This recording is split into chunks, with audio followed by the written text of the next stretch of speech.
The drama surrounding Jake Paul didn't end when Anthony Joshua's right hand finally shut the lights off. In many ways, that punch was just the beginning of a much louder, more uncomfortable conversation. A conversation that rippled through boxing gyms, podcast studios, broadcast desks, and group chats across the sport. Because once the dust settled and the replays stopped looping, people weren't just asking how Jake Paul got knocked out. They were asking what it all meant, and more importantly, whether this was the moment the entire experiment finally reached its expiration date. For a lot of fans, the motivation for tuning in was brutally simple. This wasn't about curiosity anymore. It wasn't about irony, or spectacle, or influencer culture clashing with old-school boxing. Most people clicked play because they believed this was the night. Anthony Joshua wasn't a retired MMA fighter. He wasn't undersized, past his prime, or learning boxing on the fly. He was a two-time unified heavyweight champion, an Olympic gold medalist, a man whose entire career had been built on physically overwhelming other elite professionals. To many, this felt like the moment the sport itself would step in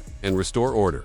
There was a collective sense that what Tyron Woodley, Anderson Silva, and Nate Diaz couldn't do because of age, size, or circumstance, Anthony Joshua would finally deliver. Not just a loss, but a definitive, cathartic ending. The kind of knockout that leaves no room for debate, no moral victories, no clever And yet, when the fight was over, something strange happened. Yes, Jake Paul was knocked out. Yes, he left in an ambulance. Yes, his jaw was broken. But for many watching, it didn't quite feel like the satisfying comeuppance they had imagined for years. That dissatisfaction is where the mystique crept back in.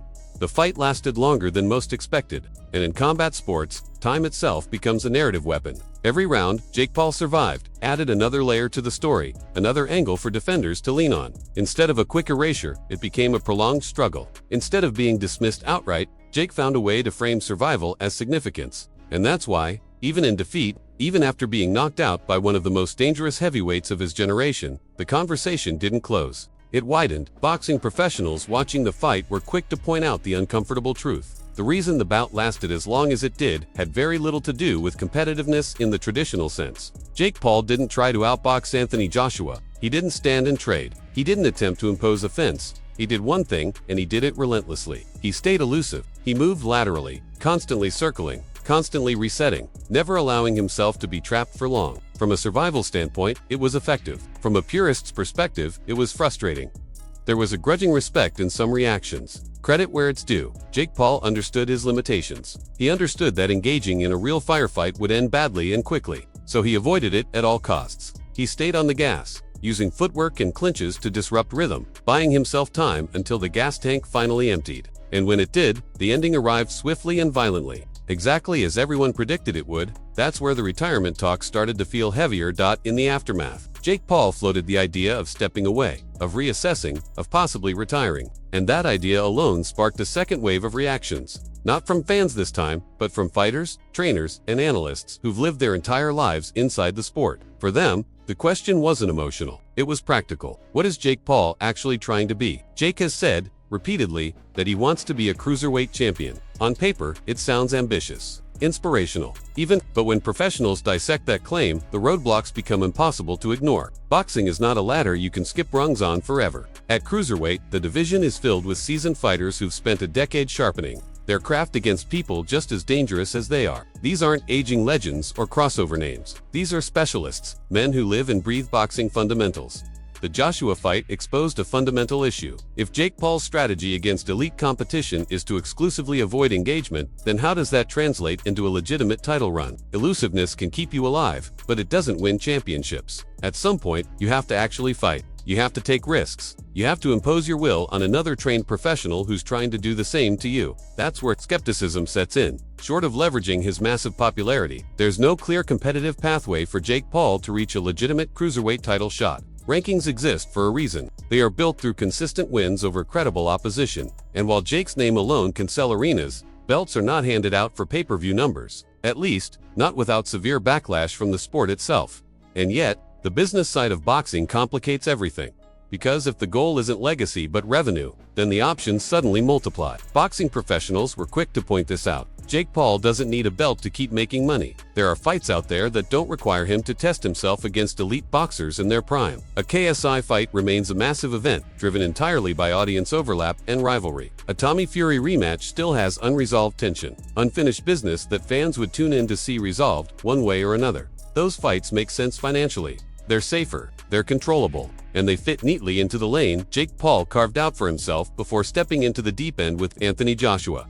That's why the retirement talk feels complicated. On one hand, walking away after a brutal knockout, a broken jaw, and a near universal acknowledgement of physical mismatch would be understandable, sensible, even. On the other hand, Jake Paul has never built his brand on sensible decisions. He's built it on pushing boundaries, daring critics to be proven right, and finding ways to turn backlash into momentum.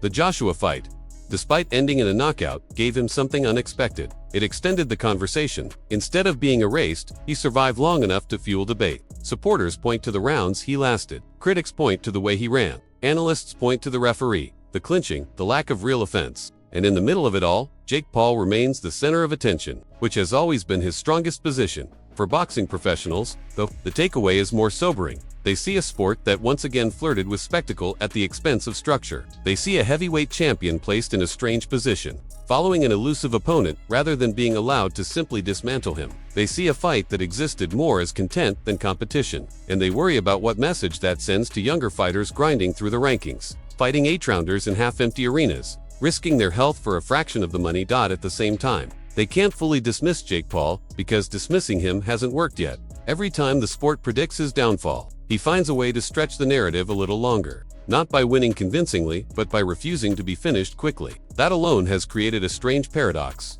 Jake Paul loses, but he doesn't disappear. He gets hurt, but the conversation grows louder. And now, even after a knockout at the hands of Anthony Joshua, people are still debating what comes next.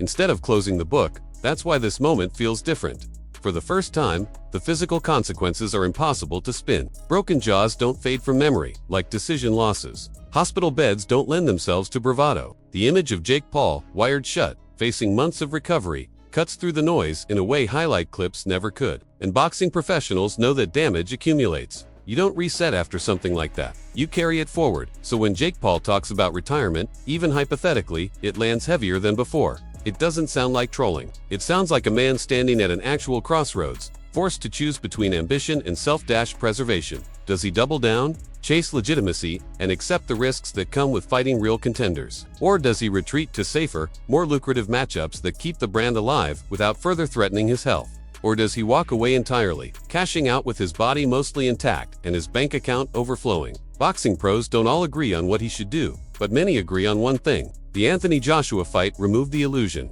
It showed exactly what happens when influencer boxing collides head-on with elite heavyweight reality. There were no gimmicks left, no size advantages, no favorable matchmaking, just power, experience, and inevitability.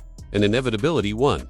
The mystique Jake Paul gained from surviving longer than expected may buy him time, but it doesn't change the ceiling. It doesn't suddenly make a cruiserweight title realistic. It doesn't erase the gap exposed in those rounds. What it does do is keep the conversation alive long enough for Jake to decide how he wants to be remembered. As a disruptor who pushed boundaries until the sport pushed back. As a businessman who knew exactly when to walk away. Or as someone who kept pressing forward until the consequences outweighed the spectacle. That decision, more than any knockout,